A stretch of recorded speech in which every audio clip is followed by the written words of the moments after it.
Welcome students to my YouTube channel. আজকে আমরা পড়ব একটা সার্কুলার কন্ডাক্টরের সেন্টারে ম্যাগনেটিক ফিল্ড কত হয়, কার সাহায্যে? বায়-সাভার্ট সূত্রের সাহায্যে। মনে করো এখানে একটা সার্কুলার কন্ডাক্টর আছে, সার্কুলার কন্ডাক্টরে কত প্রবাহ মাত্রা যাচ্ছে? ধরো আই প্রবাহ মাত্রা যাচ্ছে। তাহলে দেখো এদিকে যদি প্রবাহ মাত্রা যায়, এই অভিমুখে প্রবাহ মাত্রা গেলে আমরা দেখতে পাবো যে এর সেন্টারে, এখানে বলরেখার অভিমুখগুলো সেন্টারে বাইরের দিকে আসবে, অর্থাৎ এখানে সেন্টারে কেন্দ্রে চৌম্বক ক্ষেত্রের অভিমুখ লম্ব হবে ঊর্ধ্বমুখী। তা আমরা এখানে ডট চিহ্নটি দিলাম। ঠিক আছে, বৃত্তপথটির ব্যাসার্ধ হলো আর ব্যাসার্ধের বৃত্তপথ, প্রবাহ মাত্রা যাচ্ছে কত? আই তারে। এখানে আমরা একটা ডিএল ক্ষুদ্রাংশ নিলাম। ডিএল ক্ষুদ্রাংশের অভিমুখ কোন দিকে?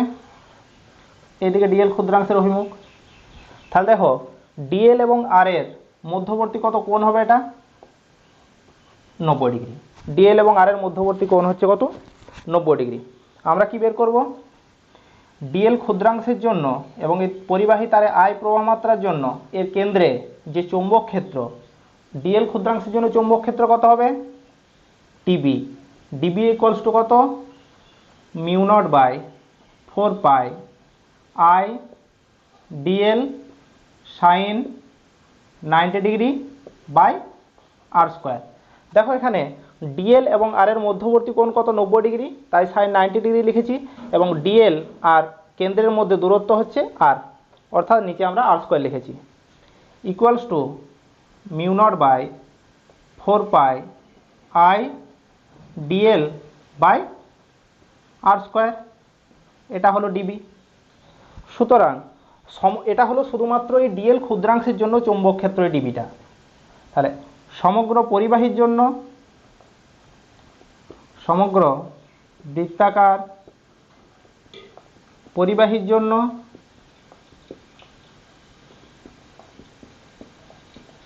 চৌম্বক ক্ষেত্র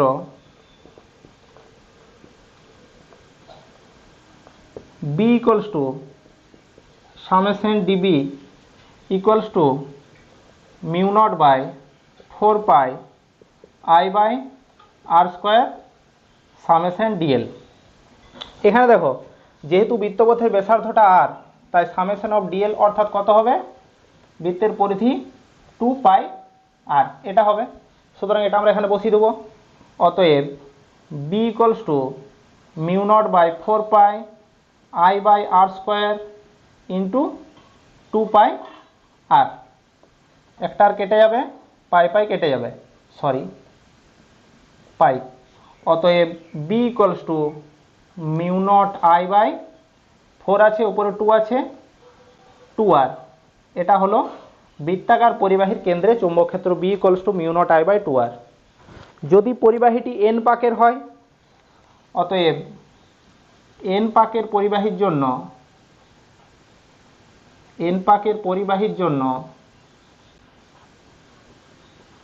B equals to mu naught N I by 2 R. N পাকের পরিবাহীর জন্য চৌম্বক ক্ষেত্র কত হবে? B equals to mu naught N I by 2 R. ঠিক আছে, এরপর আমরা পড়ব যে এর অক্ষে কত হয়। একটা বৃত্তাকার পরিবাহী থাকলে সেই বৃত্তাকার পরিবাহীর অক্ষে চৌম্বক ক্ষেত্র কত হয়। তার আগে একটা কথা বলি, এটা একটা বৃত্তাকার পরিবাহী। যদি কোনো একটা পরিবাহী কোনো একটা বৃত্তাংশের আকারে থাকে, মনে করো এরকম একটা বৃত্তাংশ আছে, কোনো একটা পরিবাহী আছে এই টাইপের, এদিক প্রবাহ মাত্রা আসছে, এদিকে চলে যাচ্ছে। তাহলে এটা যদি কেন্দ্র হয় ও, আর এর ব্যাসার্ধটা যদি আর হয়, এরকম হয়, আর এখানে কেন্দ্রে অ্যাঙ্গেলটা করেছে থিটা। কোনো একটা পরিবাহী যদি আই প্রবাহ মাত্রা যায় এবং সে তার কেন্দ্রে থিটা কোণ উৎপন্ন করে, কোনো একটা বৃত্তাংশ যদি থাকে, সেক্ষেত্রে এই কেন্দ্রে চৌম্বক ক্ষেত্র হয় B equals to mu naught I by 2 R into theta by 2 pi. Theta by, আমরা জানি একটা সমগ্র বৃত্ত হলে কত? 2 পাই অ্যাঙ্গেল কভার করে, তার জন্য থিটার জন্য থিটা বাই 2 পাই এটি হয় বৃত্তাংশের জন্য। ঠিক আছে, এরপর আমরা পড়ব একটা বৃত্তাকার পরিবাহীর অক্ষস্থিত কোনো একটা বিন্দুতে চৌম্বক ক্ষেত্র কত হয়। আচ্ছা দেখো, এখানে আমরা পড়ছি কি, magnetic field on the Axis of A circular conductor. একটা বৃত্তাকার পরিবাহী আছে, তার অক্ষস্থিত কোনো একটা বিন্দুতে চৌম্বক ক্ষেত্র কত হয় সেটা আমরা ক্যালকুলেট করব। এখানে পরিবাহীটা কীরকমভাবে আছে, এখানে পরিবাহীর যেটা তল, সেই তলটা হচ্ছে আমার হোয়াইট বোর্ডের তলের সঙ্গে লম্ব হবে, মানে এইরকমভাবে জাস্ট আছে, এইরকমভাবে পরিবাহীটা আছে, ঠিক আছে, জাস্ট এইরকমভাবে পরিবাহীটা আছে। এখানে কত প্রবাহ মাত্রা আছে পরিবাহীতে, এরকমভাবে আছে, এবং পরিবাহীতে প্রবাহ মাত্রা হচ্ছে আই। এই পরিবাহী থেকে, পরিবাহীর ধরো এখানে একটা ক্ষুদ্রাংশ নিচ্ছি আমরা, ডিএল ক্ষুদ্রাংশ নিচ্ছি, এই উপরে একটা ক্ষুদ্রাংশ ডিএল নিচ্ছি। দেখো লক্ষ্য করো, এই পরিবাহীটার মাথায় যদি ডিএল ক্ষুদ্রাংশটা আমরা নিই, তাহলে সেই ডিএলের অভিমুখটা হবে এখানে আমার হোয়াইট বোর্ড থেকে দেখো বাইরের দিকে হবে। জাস্ট এরকমভাবে যদি পরিবাহীটা থাকে, তাহলে এর মাথায় যে ডিএল ক্ষুদ্রাংশটা হবে, সেই ডিএল ক্ষুদ্রাংশের অভিমুখটা হবে এইভাবে বাইরের দিকে। আর এখান থেকে ডিএল ক্ষুদ্রাংশ থেকে এখানে ধরো ইউ দূরত্ব, এটা ইউ দূরত্বে কোনো একটা বিন্দু, এখানে পি বিন্দুতে আমরা চৌম্বক ক্ষেত্রটা নির্ণয় করছি পি বিন্দুতে, হয়েছে। এখানে তারের প্রবাহ মাত্রা যাচ্ছে আই, ডিএল ক্ষুদ্রাংশের জন্য বের করবো আমরা পি বিন্দুতে চৌম্বক ক্ষেত্র। লক্ষ্য করো, ডিএল ক্ষুদ্রাংশের অভিমুখ যদি আমি আমার এই মার্কার পেন দিয়ে দেখাই এদিক হয়, আর ইউটা হয় এদিকে, তাহলে ডিএল আর ইউ এর প্লেন কোনটা, তল, এটা তল, এইটা হচ্ছে তল। তাহলে এইদিকে ডিএল আছে আর এইদিকে ইউ আছে। আমরা সহজেই দেখতে পারি যদি এইদিকে ডিএল হয় আর এইদিকে ইউ হয়, তাহলে ডিএল ক্রস ইউ করলে, ডিএল থেকে ইউ এর দিকে যদি একটা ডান পাকের স্ক্রু ঘোরায়, সেই স্ক্রুটা যাবে এইদিকে, অর্থাৎ ডিএল এবং ইউ যে তলে আছে সেই তলের সঙ্গে লম্ব হয় ডিএল ক্রস ইউ, তাহলে ডিএল ক্রস ইউ এর অভিমুখ হবে এইদিকে। সুতরাং আমাদের চৌম্বক ক্ষেত্রটা হবে এই তলের সঙ্গে লম্ব হবে, পি বিন্দুতে হবে কোন দিকে, এদিকে। এটা হচ্ছে আমার কি, ডিবি এর অভিমুখ, বোঝা গেছে। তাহলে ডিবি এর অভিমুখ হলো এখানে এদিকে, ডিএল ক্রস ইউ করলে আমরা পেলাম এদিকে। এটা যদি থিটা অ্যাঙ্গেল করে, তাহলে এটাও থিটা, তাহলে এদিক বরাবর উপাংশ হবে ডিবি কস থিটা, আর এদিক বরাবর উপাংশ হবে ডিবি সাইন থিটা। ঠিক একই রকমভাবে নিচেও যদি আমরা একটা ডিএল ক্ষুদ্রাংশ নিই এবং এখান থেকে পি বিন্দুটা যোগ করে দিই, তখন আমরা ডিবিটা পাবো এখানে এইদিকে, এবং এটা থিটা হলে এদিকে ডিবি কস থিটা, আর এদিক বরাবর ডিবি সাইন থিটা। আমরা এই কেন্দ্রবিন্দু ও থেকে পি এর দূরত্বটা লিখে দিলাম কত, এক্স, এটা লিখে দিলাম এক্স, এটা ইউ, আর এই বৃত্তাকার পরিবাহীর ব্যাসার্ধ হচ্ছে কত, আর।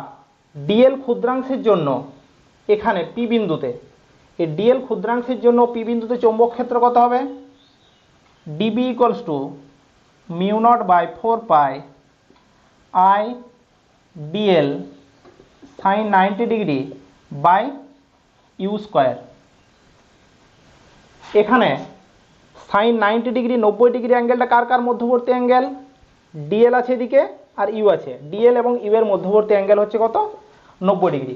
তাই আমরা লিখেছি ডিবি সমান mu not by 4 pi I dl sine 90 degree by you square. ইউটা হচ্ছে দূরত্ব, ডিএল ক্ষুদ্রাংশের জন্য পি বিন্দুতে চৌম্বক ক্ষেত্র হচ্ছে কত, dB, equals to mu not by 4 pi I dl by you square লিখতে পারি। তাহলে দেখো এখানে ছবিটার দিক তাকালেই তোমরা বুঝতে পারবে যে এখানে ডিবি কস থিটা উপাংশগুলো আছে উপরের দিকে এবং ডিবি কস থিটা উপাংশগুলো আছে নিচের দিকে। এখানে এদিক এই তলের এই দিকটার জন্য হচ্ছে এইদিকে, আর এর জন্য ডিবি কস থিটাগুলো উপরের দিকে। তাহলে সুতরাং আমরা দেখতে পাচ্ছি ডিবি কস থিটাগুলো একে অপরকে প্রশমিত করে দেবে। সুতরাং এখানে লব্ধি চৌম্বক ক্ষেত্র হবে তোমার কোনটা, ডিবি সাইন থিটাগুলোর যোগফল। অতএব সমগ্র বৃত্তাকার পরিবাহীর জন্য, সমগ্র বৃত্তাকার পরিবাহীর জন্য পি বিন্দুতে চৌম্বক ক্ষেত্র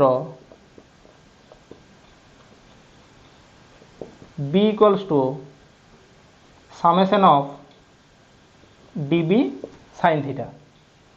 ইকুয়ালস টু ডিবির মান আমরা জানি সামেশন অফ ডিবিটা কত mu not by 4 pi I dl by you square. আর সাইন থিটার সমান কত এখানে সাইন থিটার সমান হচ্ছে এটা আর হলে এটাও আর উপর দিকটাও আর সাইন থিটার সমান লম্ব বাই অতিভুজ into r by u equals to mu not by 4 pi I r by u cube summation of dl মানে আমরা জানি কত 2 pi r mu not by 4 pi I r into 2 pi r by u cube pi pi কেটে গেল। অতএব B equals to mu naught I by এখানে 2 আছে নিচে 4 আছে সুতরাং নিচে 2 থাকবে ইন্টু উপরে r square by u cube আছে ইউ কিউটাকে আমরা দেখো লিখতে পারি u square whole to the power 3/2 এটা আমরা লিখতে পারি ইউ কিউটা ঠিক আছে equals to mu naught I by 2 into r square by you square মানে কি অতিভুজের স্কোয়ার সমান লম্ব স্কোয়ার প্লাস ভূমি square r square plus x square whole to the power 3/2 এটি হলো আমার এক্সপ্রেশন। তাহলে যদি এন পাক থাকে এন পাকের জন্য কি হবে যদি পরিবাহীটা এক পাকের পরিবর্তে এন পাকের থাকে সেক্ষেত্রে বি ইকুয়ালস টু হবে mu naught N I by 2 into r square by r square plus x square whole to the power 3/2। তাহলে আমরা কি পেলাম এন পাকের জন্য পেলাম B equals to mu naught N I by 2 into r square by r square plus x square whole to the power 3/2। তাহলে দেখো আমরা দেখতে পাচ্ছি কোনো একটা বৃত্তাকার পরিবাহীর কেন্দ্রে চৌম্বক ক্ষেত্রের এক্সপ্রেশন পেলাম B equals to mu naught I by 2r আর অক্ষে পেলাম B equals to mu naught I by 2 into r square by r square plus x square whole to the power 3/2। যদি দেখো এখানে এক্স ইকুয়ালস টু 0 লেখা হয় x equals to যদি 0 লেখা হয় দেখো তাহলে আবার তুমি বৃত্তাকার পরিবাহীর কেন্দ্রের যে এক্সপ্রেশন আছে সেটা ফিরে পাবো মিউ নট আই বাই 2 আর এখানে আর স্কোয়ার আছে নিচে আর কিউ আসবে আর স্কোয়ার আর আর কিউ এর আর স্কোয়ারটা কেটে যাবে শুধু আরটা পড়ে থাকবে তাহলে আমরা এটা পাবো। সুতরাং আমরা দেখতে পাচ্ছি দেখো বৃত্তাকার পরিবাহীর কেন্দ্রেই কিন্তু চৌম্বক ক্ষেত্রটা সবচেয়ে বেশি বৃত্তাকার পরিবাহীর কেন্দ্রে যত কেন্দ্রের থেকে তুমি অক্ষের দিকে যেতে থাকবে চৌম্বক ক্ষেত্রের মানটা কিন্তু এখানে কমতে থাকবে। সুতরাং আমরা দেখো একটা গ্রাফিক্যালি যদি একে রিপ্রেজেন্ট করি জাস্ট এইরকম হবে এরকম এটা হচ্ছে কেন্দ্রে চৌম্বক ক্ষেত্র সর্বোচ্চ এটা হচ্ছে তোমার বৃত্তাকার পরিবাহী কেন্দ্রের থেকে বৃত্তাকার পরিবাহীর জন্য অক্ষের দিকে মানে এক্স এর মান যত বাড়তে থাকবে চৌম্বক ক্ষেত্রের মানটা কিন্তু তত কমতে থাকবে কেন্দ্রেই চৌম্বক ক্ষেত্রের মানটা সর্বোচ্চ। সুতরাং আমরা দেখতে পাচ্ছি এখানে কেন্দ্রে চৌম্বক ক্ষেত্রের মানটা সর্বোচ্চ এবং আস্তে আস্তে চৌম্বক ক্ষেত্রের মানটা কি হচ্ছে যত অক্ষের দিকে যেতে থাকছে কমতে থাকছে উভয় দিকেই। সুতরাং এখানে সুষম চৌম্বক ক্ষেত্র পাওয়া যায় না তাহলে সার্কুলার কয়েল বা বৃত্তাকার পরিবাহী কোনো একটা যন্ত্রে আমরা কিভাবে ব্যবহার করব আমাদের তো যদি সুষম চৌম্বক ক্ষেত্রের দরকার হয় তখন ব্যবহার করা হয় হেলমহোল্টজের ডবল কয়েল বা হেলমহোল্টজের দ্বৈত কুণ্ডলী।